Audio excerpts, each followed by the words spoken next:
Good afternoon to all of our viewers. We take the opportunity to welcome you to another edition of Let's Talk. Delighted that you have chosen to join us this afternoon as we continue our discussion from last week. Last week were speaking with a financial coach, and we are going to be continuing that very interesting discussion. On Let's Talk, we discuss issues impacting the church and the wider community.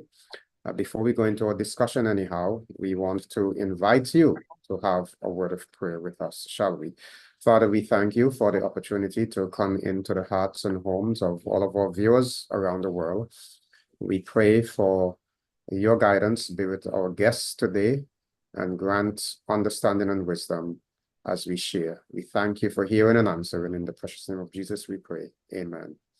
Well, friends, good afternoon. Again, I want to take the opportunity to welcome you to another edition of Let's Talk. And as indicated before, we are continuing where we left off last week. Last week, we started a discussion dealing with taking charge of your financial health. May I just remind us that we are speaking today, our special guest, same individual we had last week. We have with us Dr. Adela Jimenez. She is a CPA. She is a CGMA. She holds a doctoral degree in business administration, I believe it is. And she is coming with a number of years of experience in the area of finance. She has expertise in leadership development, strategic planning, operations, finance, and auditing. She has worked and rubbed shoulders with many of the Fortune 500 companies and other nonprofits. And we are so delighted that she is with us today, just to give you a little idea, or just to pull the curtain a little bit, to let you know some of the areas where she has worked. She has worked with places such as Intel Corporation. She served as an internal auditor there. She has worked at American Express, where she served as a director of finance. And of course, she also worked at the Arizona Society of CPAs, where she served as the chief financial officer and chief operations officer. I'm going to say this afternoon, Sister Adela, good afternoon and welcome. Well, thank you very much, Dr. Greene, for the opportunity again to explore how we can improve our financial health. You know, when we're not feeling well, we go to the doctor and the doctor gives us a prescription and we fill it out, we take it, we feel better. Well, it's the same thing with financial health. We go to the doctor who last week we clearly defined as Jesus himself. We invite him into our life to create order as he did in Genesis 1. Then we recognize that he's the one who gives us the strength to gain wealth, and we give him the first fruits. And all of these things lead to our improved financial health. So looking forward again to sharing with you and with others about just that, how to improve our financial health. Well, you know, I don't know if because you gave a homework, an assignment, why I was so frugal during the last 7 days, but I attempted to do the assignment, and when I checked back, I realized I didn't spend much. So maybe if I keep following that and writing down every iota of what I spend, maybe, just maybe, it would tempt me not to spend as much. So the homework, the assignment, maybe it's a good place for us to begin. You did give an assignment. And to remind our viewers, if you are joining, if you weren't here last week, we had an assignment. The assignment was that we were supposed to write down every single cent we spent. Where did we spend that? Was it in the gas station to fuel up our vehicle? Was it in the supermarket? Was it at the online Amazon, wherever? You know, write down everything you spent. That was a very simple exercise, right, Dr. Jimenez? And That is correct. And you answered two things happen. We get surprised by like, wait a minute. At least me, when I first did it, there's a store here named Target. And I just realized like, why am I going to Target so much, so often? And started looking at those things. So sometimes we get surprised. Other times it happens like it happened with you. It happened with me this week also. Like, do I really need to buy that? And you become fully aware, which is our first level of change, right? Is to become aware. We shared last week that God asked Moses, what is that in your hand? He said, a rod. Well, God knew it was a rod, but he wanted him to be aware of what he had so that when he did the miracle, he could understand that it was a miracle. So that was exactly, I mean, at least part of the purpose of the homework. One, to see the surprises of how we're spending our money, and two, how frugal can we be? We then start to question, do I need to spend that or do I not need to spend that? So I'm glad you participated, and I'm sure those online who did. And if you haven't, there's still an opportunity. What I would like for you to do then on your own is to do it over a period of a month. Do it over a period of a month, and you're gonna recognize your spending patterns, which will help you then to create a plan to address them. So awesome, Dr. Greene. now it seems to me that this matter of writing down your expenses, I mean, every good business does that one way or the other. When you're in the business environment, because you have to keep records, you have to create financial accounts. And if you don't have a record of your spending, you're not going to be able to produce proper financial accounts. So is it not, well, you gave the assignments, but is it, so I should ask a different question. Is it so that we can be more responsible, that we can also keep records so that we have a proper accounting of where our money went? Because it's amazing. Some persons, they go to the supermarket, for example, and they buy things that they don't need. They walk down the road and somebody's selling something on the side of the road and they pick up them. One of the things that I try not to do is to walk with cash. Well, our world is fast becoming cashless anyway. But just to stop on the side of the road and purchase something, if you don't make a note of those things, it is very easy for you to be spending a lot without realizing it. That's correct. So there are two schools of thought. One is if you have cash, you only have $20. When the $20 is gone, that's it. You spent it. The other school of thought says, yeah, no, don't carry cash and use a charge card, because the charge card itself will keep track of all of your expenses. So don't carry cash at all. Buy everything with your card that's assigned to your bank account. So you would see every single thing's done there. I like to operate that way because it's easier for me. I very rarely to have cash on me. I spend everything with my charge card. That way I have that record, because what that's going to do is then lead us to our next place, which is to create a budget, right? And I like what Dave Ramsey talks about. He talks about every dollar should have a name. And what do we mean by that? If I know I'm getting $500 a month or every 2 weeks, that $500 shouldn't be like, oh, I'm going to pay the rent and I'm going to pay the light and then the rest is left over. No, that leftover has to be my hair, my nails, my shoes, my clothes, the kids, everything.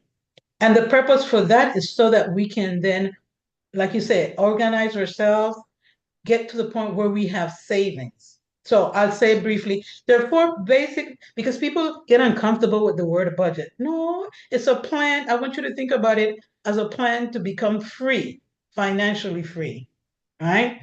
And so you would have your income, and we'll talk about maybe how we can increase that. And then we'll also have a way of, it's about maximizing your income, minimizing your expenses. You're going to have a savings portion. And I started out with all these things, but based on what we talked about last week, the first thing is our investment, returning our tithe and our offering, right? Then how much am I going to save for large purchases, emergency, and then all my expenses. That is our plan to financial freedom, to wellness. Don't see it as all that you cannot do. Look at it as a tool that is going to help you do all the things you want to do. Okay, that sounds super easy. So let me let me ask you, because I want to think that some persons listening may be saying, "Oh, really? You know, I've been trying this for years and it's not working." So I'm going to ask you to go it again, just for the benefit of those who may not be catching on quite so quickly. Mhm. You know what your income is. Everybody ought to know what their income is. Um, so you know what your income is. You want to make sure that your budget does not exceed when you tabulate your expenses. It doesn't tabulate what your income is. And you're saying that we must have, did I pick you up? You're saying, of course, there is the investment to God, you know, honor God with your first fruits. So if you put your tithes in your offering, then you mention, it's interesting, the next thing you mention is savings. Why savings the next thing? I'm trying to pick your brain. Right. Because when we think about it, right, we are, remember last week we said we are not only stewards, but we are asset managers. And asset managers are the ones that are going to invest, and there's an expectation that you're going to make money on that. So, what I don't want to be, what I don't want to happen is that I'm caught in a situation where there's an expense and I can't figure out, and then that's when I go bunkers and, oh, how do I pay for this? So let's break it down. We have the portion to God, that goes without saying, right? Then we have the saving. That, remember, and I'll keep going back, but it says money is for the necessities of life, bless others, and carry the costs, right? So now I'm taking care of the necessities of life now when I look at my expenses and my savings. I want to make sure that we want to go on a trip next year to, and at least me, let's just say I want to go to Antigua or you guys want to come to Arizona. What would it cost us to do that? And we start planning for that. It's not just all of a sudden, oh, here's the date and here we're going. I want to talk specifically about expenses. There's this idea that we have discretionary expenses and non-discretionary expenses, right? So if I were to ask that question, it would probably be something like, oh, well, buying another dress, that's a discretionary expense. Buying something for the kids, that's a discretionary expense. Non-discretionary would be things like the mortgage, the car payment, the insurance. If I already have a commitment with that, I'm already in debt about that, it becomes non-discretionary. But when I'm thinking about buying a car, that's discretionary. Do I really need to buy a European car? Can I buy a Japanese previously owned car? Because I also have to think of repairs, insurance, and all that good stuff.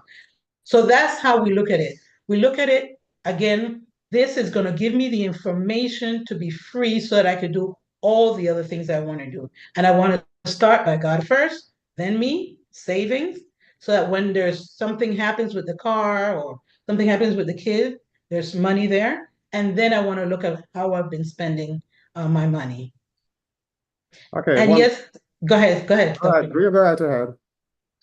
No. And I just want to say, yeah, like you said, some people may say, but I've been trying to do a budget for all my life. But oftentimes I find that people look at it as what you cannot do.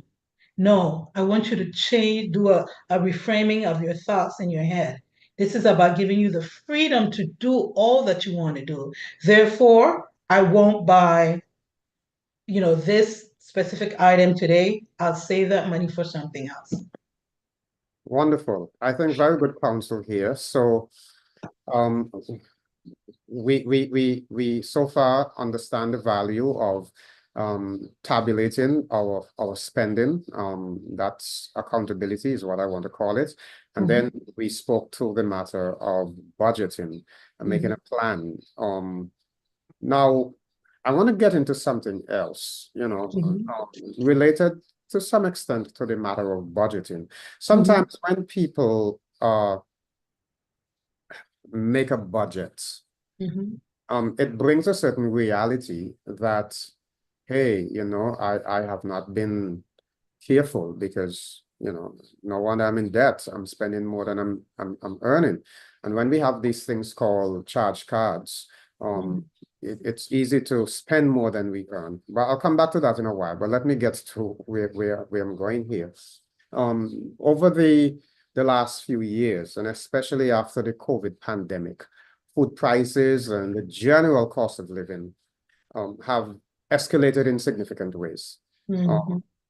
This has, right now, there is, well, of course, I don't know what happened yesterday, but up until, well, even early Friday morning, they were still discussing this port worker strike that can have rippling effects to so many people, because when there is a shortage of food, price tends to go up. And so whenever the prices of items increase, our salaries do not increase in the same proportion. So individuals try new ways of getting wealth. Because there's this strain on households, and it has led some persons to look for other avenues of wealth creation. Now, at the same time, some have sought to capitalize on this and have unfortunately sought to scam people. There are all these kinds of online things, unsuspecting persons with various online schemes. I want to ask you in this regard, for the individual who realizes I have made my budget, I'm struggling to balance this budget because I have to pay this, I have to pay that, I have to pay that, and this is adding up to more than I'm getting, right? So they're looking for additional income. What are some indicators? And people who are in debt, people who are struggling, tend to have the temptation to fall to these online schemes, etc. What are some indicators or pointers that persons can look for to help them in detecting online schemes? Yeah, I hear you. When you have more bills than the dollar, I understand that. I mean, been there. So, and I should share that part of what I'm sharing with you is not only theory, but I've I've seen it come true in my own life. So I'm speaking from education wise, working on there, but then really applying those things to my own life. And yeah, we have this tendency to want to be like, okay, how can I make a quick dollar? Well, if it sounds too good to be true, that old axiom, it probably is too true to be, is too good to be true.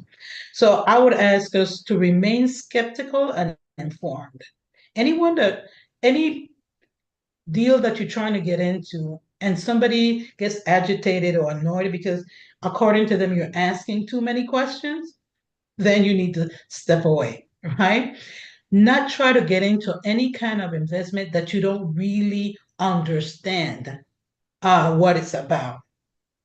They're over promising. Oh, give me $5 and in a month you will get 25. Yeah, really? How? So ask a lot of questions, remain skeptical.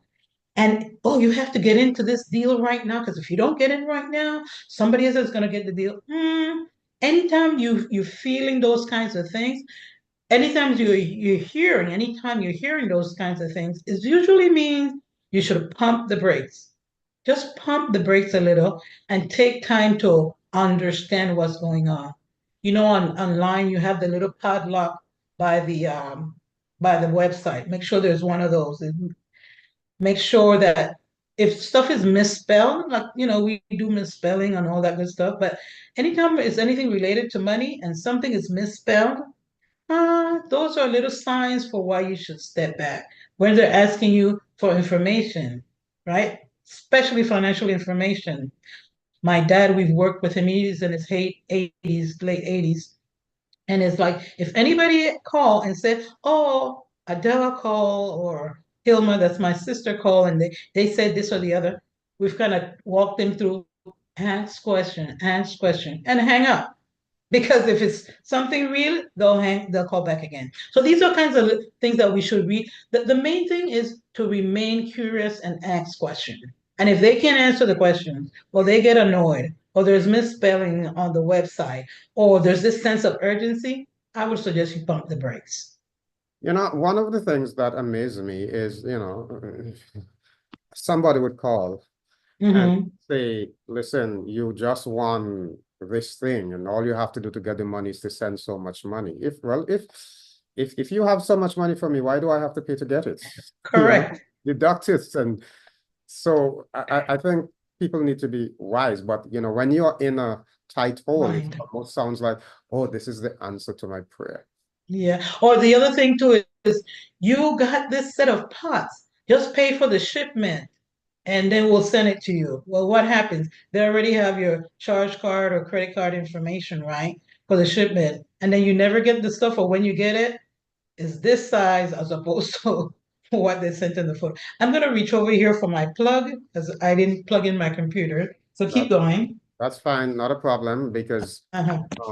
I want to get to another question real later. Okay. Um, I have heard of individuals over recent times who have gotten caught up in pyramid schemes, Ponzi Mm. schemes. What's your counsel on this? This is kind of related to what we're talking about, but Mm-hmm. be a little more specific on this one, Mm-hmm. because somebody tells you, okay, you invest $10 and next week you're going to double your investment and so on. And unfortunately, a lot of Christian persons have fallen prey to this. Mm-hmm. Yeah. So I'll start at the end. Don't get involved. Don't get involved. Let me share why I believe that that's good counsel. So in the in a pyramid scheme format, what happens is that you have to get people who then get people who then get people, and you get supposedly some portion of what is being invested or sold or any of that. Statistics says that less than 1% are successful when they do any kind of pyramid type scheme. Less than 1%. What is the probability that you're going to be the one with the less than in the 1%, right? Or less than. On the Ponzi scheme, you got to recruit people, right? Somebody has to come in with an investment. And that investment is what they'll use to necessarily pay you. But that would mean that you're not requesting your monies right away. So it has to be people bringing money, bringing money, bringing money. And those people that are ready, they're not requesting a return on their investment. They'll tell you, oh, it's long term and such. If we're in a situation, as many of us maybe or are, where we're trying to increase our income, if you know how to, I don't know, cook. Maybe you cook and you sell some plates of food or whatever. You are in full control of that. You know how much you're spending, how much you're gonna make. If you sew, if you are a mechanic, if you can do work around the house, you become a handyman. Those things will increase your income and you would have control with it, right? Control about it. So my counsel, like I said, less than 1% is stay away from it all. If it sounds too good to be true, it most probably is too good to be true. The only thing that we know is 100% um, return on it is again investing with God. Very well. Now, I will leave it right there. That's wise counsel. We must resist the temptation. I'll just say one thing, because it seems to me as though this matter of get rich quick Mm, is always fraught with danger. mm, You in the financial world, I suppose you would want to say that you do not invest today and tomorrow you get 200, 300% on your investment. mm, That's not how things go. So stay away from these ridiculous promises. mhm. Well, And things that aren't well established, right? That's another thing. So many people said they made a lot of money with cryptocurrency and that stuff. I didn't take the time to study it, therefore I wasn't going to invest in it, right? And that's the thing, we have to have a good understanding, especially when there's something new into the market. You don't want to be an early adapter, right? you want to see how some of the things are going on. So yes, I agree with you. Is that, let's just do the things that we understand that we know, and then maybe at some level we can move into another realm. Would it also be wise, especially since you raised the issue of the cryptocurrency? I like your counsel. Take time to investigate. And if you're not sure about how this thing works, wait. But even when you think you have a reasonable idea, does it make sense that you could say, hey, listen, I can afford to lose $500. Mm-hmm. Not that I have $500 to give away, but I can risk 500. But don't Mm-hmm. put in 500,000, because if you lose it, you're in real trouble. So what I'm saying is don't put in something that is going to hurt you too much if this turns out to be fake and you can't really afford that. So And let's go back to what we talked about earlier. Where in your buckets is that money coming from? Because remember, every dollar has a name. So you're either going to take that money from your short-term savings, your long-term service savings, or your large purchases savings, because every dollar has a name. Yeah. So yeah. very well. If I had the time, I would ask you to say that again. But let's go, because we are Mm-hmm. in. I want to manage the time wisely. It's almost halfway. We're almost halfway Mm-hmm. through. So the matter of debts, right? Let's talk about debt a little bit. Mm-hmm. And debt management. I Mm-hmm. want to think that God would have his children manage their finances in a way that would give God the glory. When we belong to God, we must live for his honor and his glory. So perhaps I should first ask you to define debt. What is debt? It's an obligation, right? I get something, and for what I get, I say I'm going to give you such and thus. In monetary terms, I get a TV, I don't pay it right away, I owe you for it. So it's anything that is owed or is due to something, an institution, or a person, right? I don't have the money right now, therefore, I go into debt. I sign something that says, okay, I owe you for this. So in layman's term, that's what I would define it as. Okay. So if if I so if I purchase something, higher Mhm, purchase, mhm, um, I mean, I have the option to walk into the store and the television is $300 and mhm, I pay the $300 for the television. mhm, Or I go into the store and they tell me, listen, you can get a television and you pay over 6 months or you pay over a year. So you only have to pay mhm. so much every month or every week, as the case may be. And when I take that television, the amount that is outstanding, you're saying that that's a debt, correct? Correct. Now, Plus, is there a difference between not being able to manage your debts? And okay, so I can afford to pay you $50 a month for this television. can or cannot? I'm sorry. Can, Okay. can. Mm-hmm. But then I go and I take a refrigerator and that's $25 a month. And then I go and I take a stove and that's another $50 a month.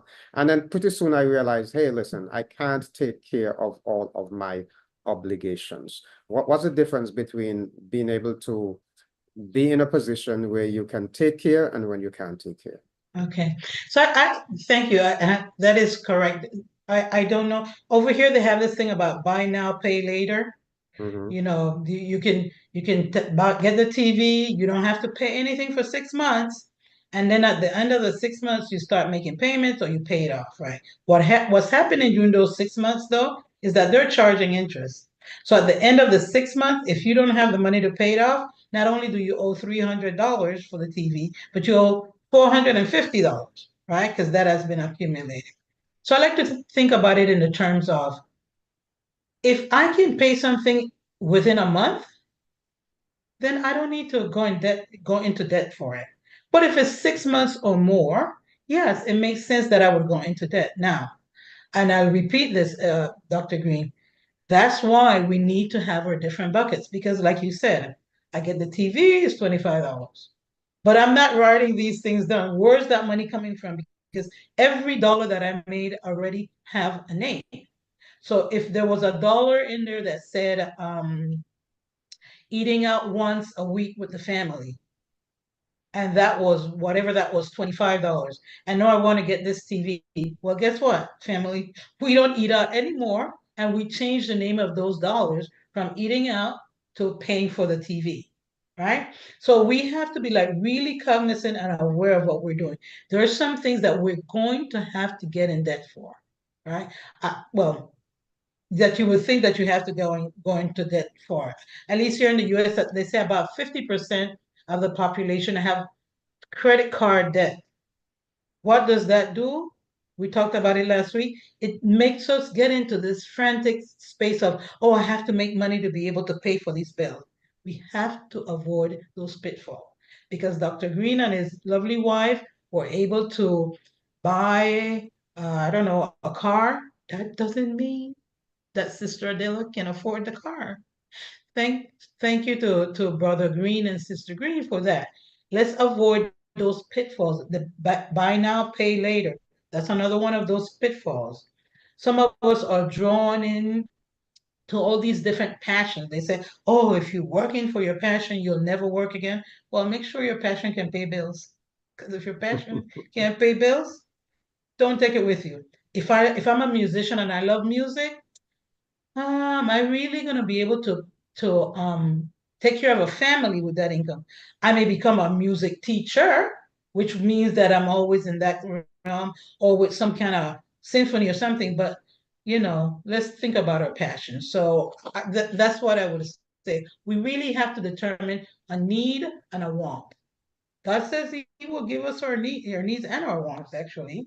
But I am not only a steward, but an asset manager. And I have to make sure that the money that I have is not only for me, but is to be able to also bless others and to advance the cause of God. Now, I mean, yes, we have limited time, but I really want to pick up on this because you mentioned something there that to me is very crucial. Because I may have a passion and I want to pursue the passion. And so let's talk to young people now. Somebody, and I'm going to use the same example that you use. Somebody is passionate about music. We're in church and we hear the musicians and we like the drumming and the guitar and those kinds of stuff. And so I want to study music. How much are we going to make from it? And that's what I hear you saying. Will that be able to sustain you? So you're going to do a degree in music. You will get the degree in music, you graduate, but what kind of employment opportunities will it offer you and how are you going to be able to manage? So when we are choosing career path, we have to take that into consideration. Am I hearing you correctly? I believe that to be the case.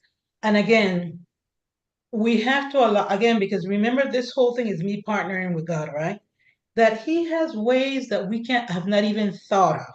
Yes, agreed. So therefore, as it relates to music, I love music.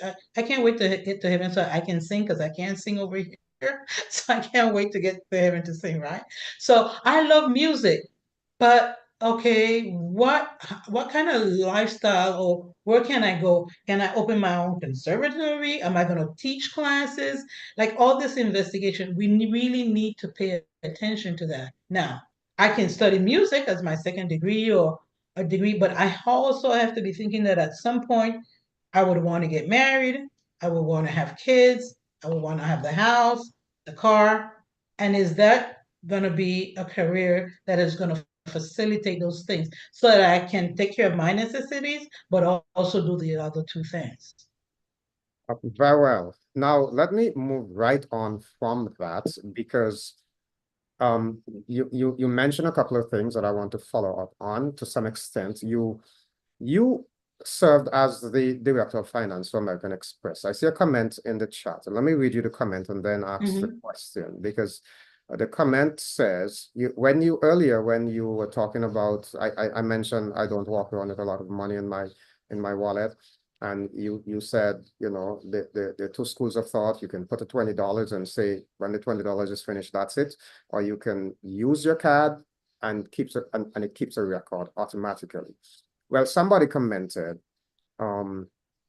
that's why you use cash and not a card because you will keep using the card until the limit expires. Now that's interesting. That's a lot of ill discipline there. That's kind of what I'm hearing, So, you but know. let me, I guess I did, sorry, I didn't finish what I should have said this. So I have my two cards, right? The month, because remember, every dollar has a name. So I know for the month, all the things that I'm going to be spending, not my bills that, like my light bill or whatever, but I know for the month I'm going to spend, let's just say $200. That's the one to, oh, dinner, all the stuff. That I transfer to a charge card, right? So it's not the card that is tied to my savings or my checking account where everything just pours. So that I have it there, $200 on that card. And when those $200 are gone, they're gone. But I have it's easier to keep track of what I'm spending so I can analyze it. Okay, why did you go to the supermarket so many times this week? You spent, this is not usually, so it's easier than having to write it down. So I appreciate the comment. Yes, Now if that, if mhm. sorry for interrupting. Go right ahead. No, no, no, please. Yeah, so I was going to continue with this question because um you work for a number of years Mhm. as the director of finance for American Express. Mhm. Um American Express is one of the major credit card companies in the US. Credit cards can be a major source of debt. I think you mentioned that a little earlier. Mhm. It's easy to pull it out of your pocket and to swipe it, you know. Um, so if we don't use them properly, they can run into some challenges. So can you talk us through the benefits and dangers of credit cards? Mhm. I have come across a few individuals. In fact, I Mhm. was doing a finance seminar in one of our congregations once and discovered that some individuals frankly said, listen, I don't have a credit card. I don't want a credit card because of so.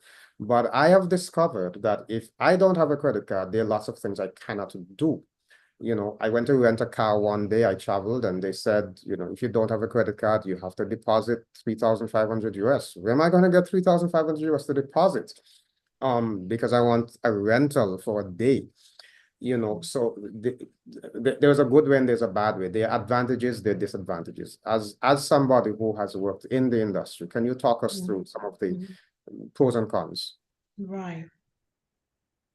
And I think you spelled it out. There are some things in this life that we're living now where, yeah, you just need to have a credit card or a charge card. American Express is unique in that they have charge cards and credit cards, right? A charge card, you have to pay it off at the end of the month. So credit cards, our entire life is about discipline, right? And that's why this plan to financial freedom works, is because I know that I have $500 for the month, and that's all I'm going to spend. So I'm going to use my credit card. One of the benefits of credit cards is that you get points. So I'm going to be traveling to Washington State next month, and I'm not next month, sorry, on Monday, and I'm not going to buy the ticket. I don't have to put out cash because of all the times that I've used my credit card to travel. I have enough points to be able to pay for the ticket. That's a benefit, right? But if I am not, for those other times that I travel, if I didn't pay it off as the bill came in, then that would be the issue. So it gives us freedom, it gives us access, but there's the part of it that is about discipline. When you charge it on a credit card, you pay it off by the end of the month. And if you're finding that from month to month you're not able to do that, then you need to set it aside. But this work in concert with you have your plan, you have your budget. So this is what you want to take care of. When it comes to debt, it is choking. It can really choke the life out of you when you're don't wanting to answer the phone because who's calling about the bill, then they're texting you, then the stress, then the kid. That yeah, no, we don't want to be in that place at all. So uh, yeah, it gives you freedom, it gives you access, a credit card does, but on the other side, we have to be ready to pay it off because interest rates are really high. So let me just say this. When you're looking at charge cards, some of us have department store cards, we have credit cards, we have loans, the way to get rid of all of that is to start with the credit, with the, you at least here, you go to the store and they say, oh, if you open a card, you'll get 10% off discount on all your purchases. But no, thank you. Oh, you don't want 10% discount? Because I know already in my head, yeah, 10% discount today. But then when I start charging that, that's another bill that I need to worry about that is not in my budget, right? So we want to be able to be very what I said, discipline, that's the word. So nothing, credit cards in of themselves are not a bad thing, is how we manage them. That's what I would say. Okay, so discipline, management, and your principle is if you use a charge card or credit card, be sure to pay it off at the end of the month. Correct. Okay, so that's straight, direct, simple. I think everybody can get that. Now, Mm-hmm. what if I am in debt beyond my capacity to repay? What hope is there Mm-hmm. for me? What can I do, or what should I do to get out of debt? Let's say I have 5 credit cards. They're all maxed out. I can't possibly pay them off at the end of the month, maybe not even at the end of the year. How do I Mm-hmm. wiggle myself out of this Mm-hmm. quagmire? I think I heard you said you're in debt beyond whose capacity? Did My you say? capacity. Correct. I Yeah. could do nothing, but I can do all things, right? Through Uh, Jesus Christ who strengthens me. So you're going to hear me go back to that over and over. I was speaking to a friend just this morning. She's traveling. She went to Starbucks to get some oatmeal and oatmeal porridge for the morning. She ended up leaving with two and only paid for one because they didn't do the right service and whatnot. These are the ways, and we have no idea of what God is willing to do when we partner with Him because he says he doesn't own 1,000 cattle. He said he owns cattle on 1,000 hills. So I go back to that. Beyond my capacity, I can't do anything by myself. But when I partner with God and I said, okay, God, you said prove me. Come and prove me. You will open up windows. So I start there. And then I stop. That's why the level of awareness is important. Like you said, Dr. Greene, during the week, you were like, yeah, no, maybe I don't need to buy that. Right? Maybe instead of eating out, and spending $50 and one meal, I go to the grocery store, spend $50, and I can get all this stuff. So first I start by minimizing my expenses. I like to go out and do this, that, or the other, or I like to buy shoes. I told you guys last week. Well, you know what? No more shoes, right? And that money is what I'm going to use to pay that. So it's about uh, setting aside the instant gratification and putting it towards this greater plan that is going to bring me joy ultimately, right? But it's beyond my capacity. With my capacity, I can't do it. But with him, we can all be financially free. so do we have if I have a mountain of debts and Mm-hmm. it's really killing me, um Mm-hmm. what would you suggest in terms of a strategy? Yes, go to Mm-hmm. God, definitely ask him for wisdom. Should I seek to consolidate? Should I, do I pay off the one with the higher balance, the one with the lower balance? What practical Right. guidelines? So again, two schools of several, but the ones I like to speak about, the ones that says you pay off the credit card or the debt that has the highest interest rate, right? Or the other one that has the lowest amount that you owe, right? So let's just talk about that. Me, I usually say, because it's about progressing, right? It's about feeling that you have accomplished something. Sometimes those with the higher interest rate, the amount might be larger than the one with the lowest amount. So you can choose, okay, this is the highest interest rate and I owe $500. This interest rate is lower and I owe $500. Well, which one would you pay off? The one with the highest interest rate. What if though the one with the highest interest rate is $2,000 and I owe $500 over here? If I pay this off quickly, the one with the $500, I can then use that money to pay the largest bill, right? So that's a way of doing it. Some of us have done the idea of consolidating our bills and have one payment. That is fantastic, but only if you shred those other credit cards. Because what I've also seen people do is, oh, I'm going to consolidate all the debt, and this way I only have one payment. But then what ends up happening? They keep using the credit cards. So now, not only do you have this $5,000 debt over here, but you also have $100 here, $200 there. I think people get a sense of accomplishment when you can pay off something. Oh, I had five credit cards, and now I only have four, because maybe you are just the one that had the lowest balance. And then that money is not to then go and do something else. That money now is to be able to apply it to the other credit cards that you had there. Now, as we're talking about that, probably should have asked you this before, but perhaps Mm. it's as good a time as any. Mhm. Last week we mentioned the matter of the partnership, husbands and wives. You know, we spoke Mhm. last week to the issue of a husband paying one bill, the wife paying the other, and we spoke to the matter of if we follow the budgeting principle and what we make belongs to us, and we have a plan for our finances.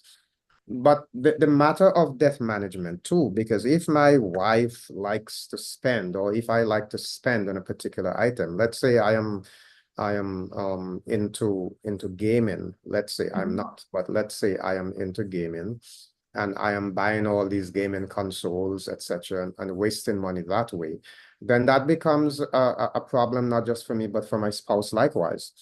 Um, to what extent do we engage one another? What about the children? Do we sit down the children and talk to them about their responsibilities and you know that kind of stuff in the arena of debt management?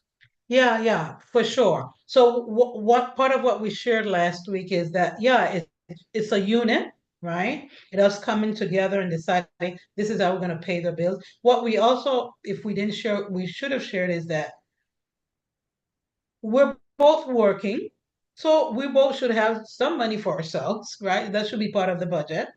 So we have, these are the bills we're paying. You get $100, I get $100.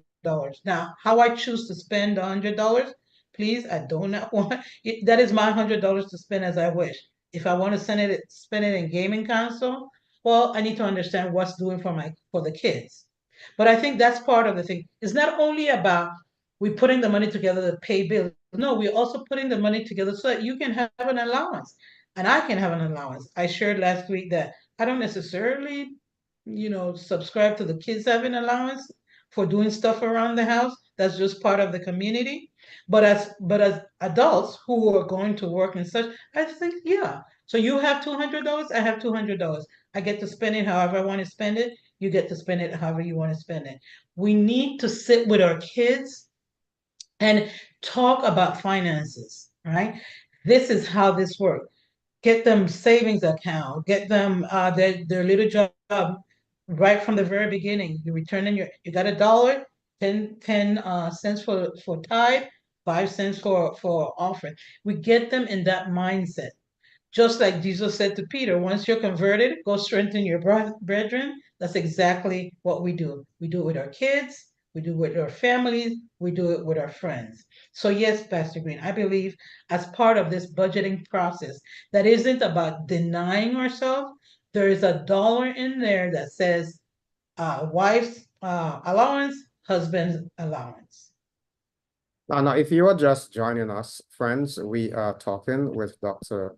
Adela Jimenez. She is guiding us through principles of financial health, how we can live according to God's plan for our lives.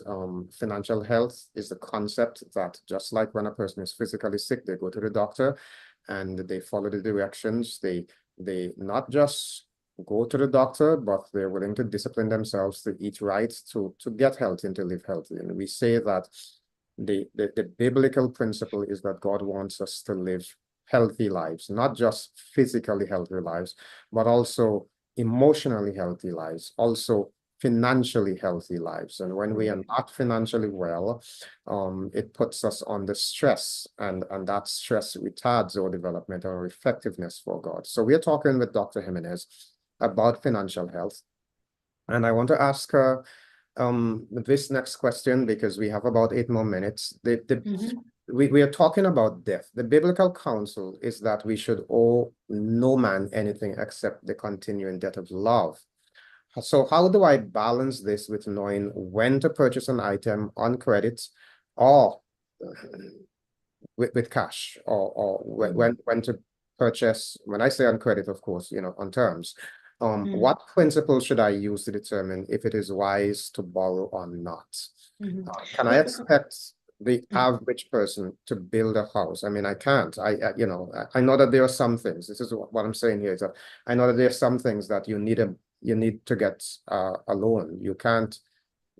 I suppose one or two persons may be rich enough to build a house out of pocket, but the average ones of us, may I say lesser mortals, would not be able to just get up tomorrow and build a house without going to the bank for a mortgage. So what's the guide? So yeah, let's talk about our house. I heard just last week, I think it was, or over the last couple of weeks, someone say a house can be an investment, but what it most definitely is, it creates expenses, right?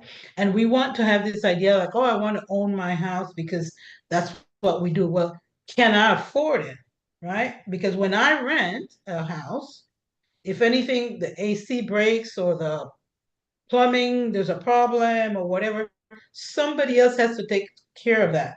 So am I in the position where not only can I afford the mortgage, but I can afford all the repairs that come with it.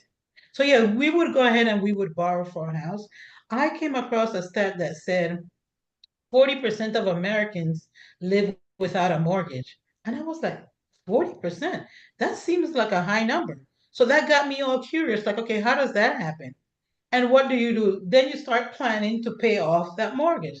So I would say this, yeah, a house, a car,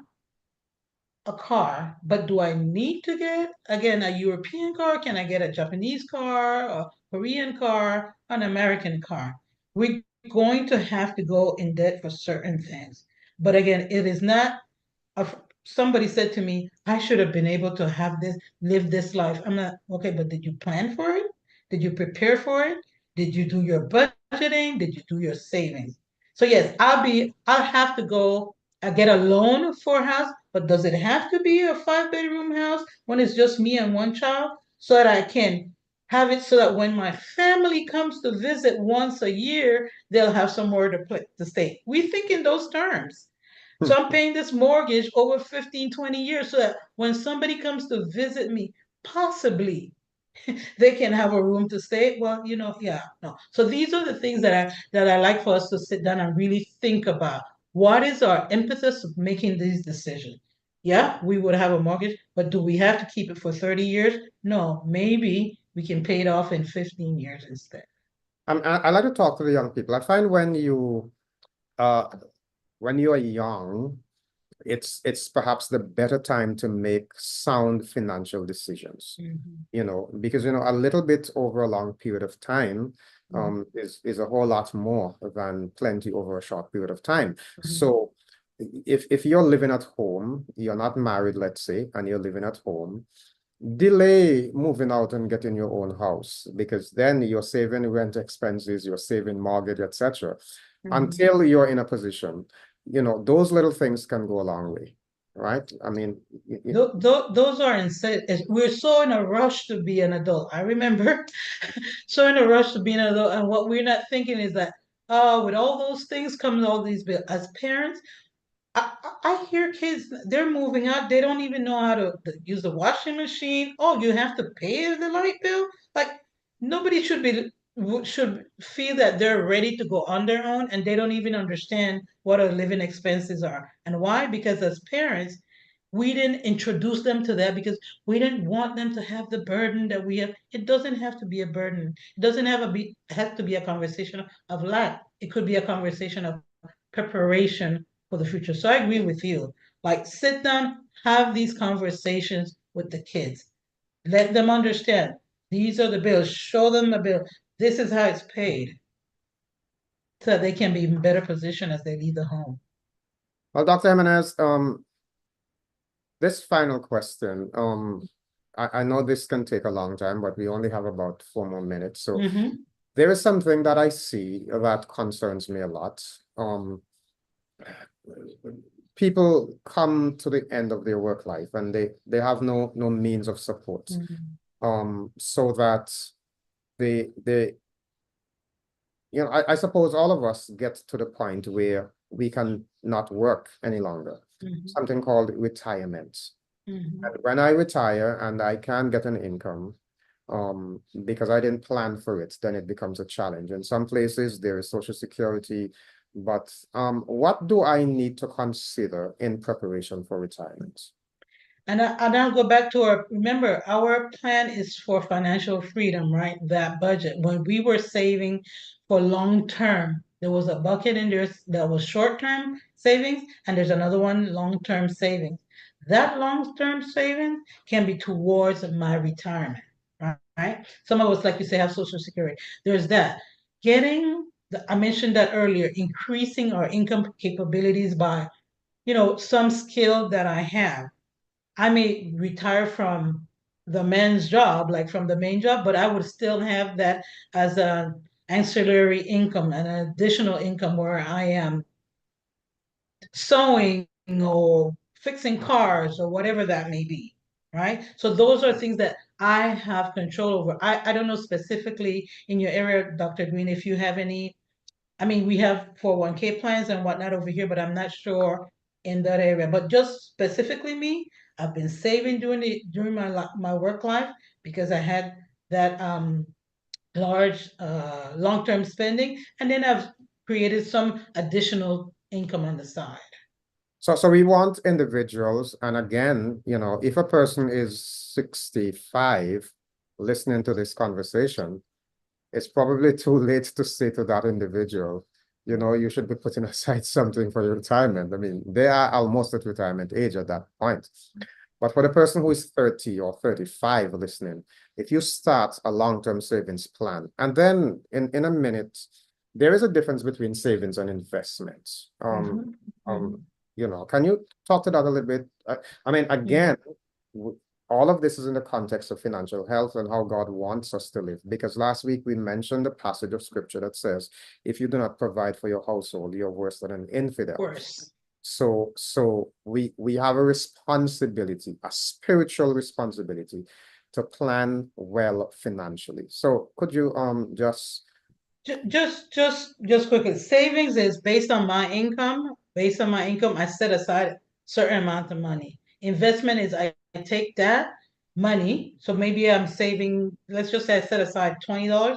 10 of that is saving, and the other 10 is an investment, right? I may join a credit union, or I may join some kind of plan that invest dollars in the stock market and that sort of thing. So it's about taking what I have and putting it in for a return higher than, a savings account has some interest return on it, but it's not like sizable. So I would say it that way. So it's like making your money work for you. Exactly. I mean, investment, buying a home, buying additional. I mean, again, people have different levels of financial accessibility. You may buy a second home, rent that out, and that sort of thing, build equity. So all those kinds of things is what we would talk about as investments.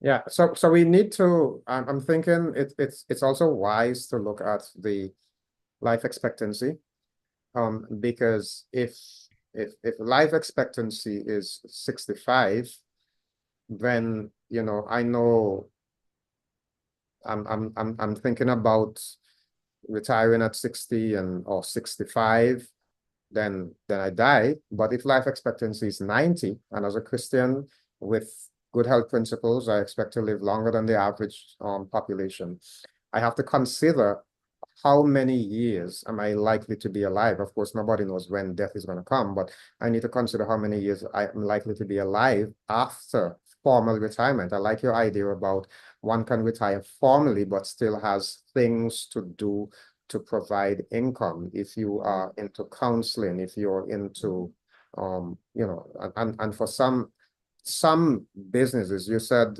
how things function in this side of the world.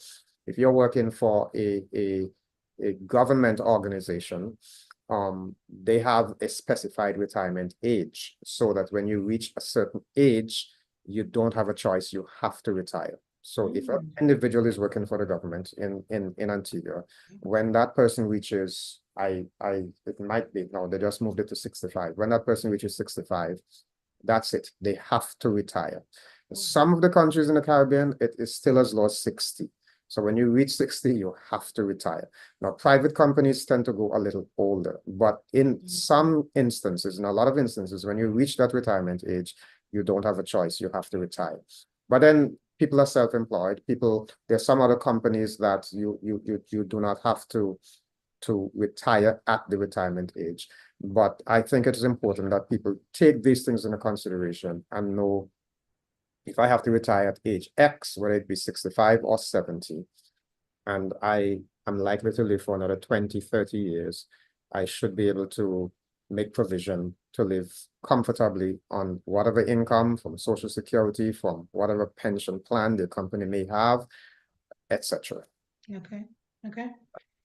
And unfortunately, time that's is it. up.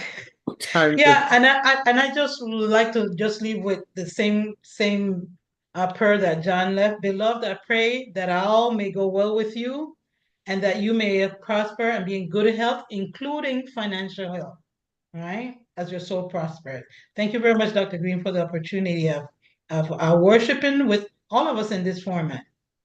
Well, thank you for the sacrifices to be on this program. You know, over in Arizona, it's 3 hours behind, so I know you had to make significant adjustments to be here, such as missing your sermon from church and that kind of thing. But we really do appreciate it. I want to say to the Let's Talk family that we are going to be taking a break for the rest of October due to my commitments. So the next Let's Talk is going to be that first week in November. I think it might be November 2. So that's when we have the next Let's Talk. For those of you who look forward to this on a Sabbath afternoon as a staple, I apologize. Perhaps we will arrange to replay some of the very outstanding programs that we have shared in the past. But the next live Let's Talk is going to be on November 2. We will be back then. Until then, may God bless you. It was a pleasure sharing today. And as you heard from Dr. Jimenez, please practice writing down all of your spending to develop that discipline for proper accountability. God bless. Amen.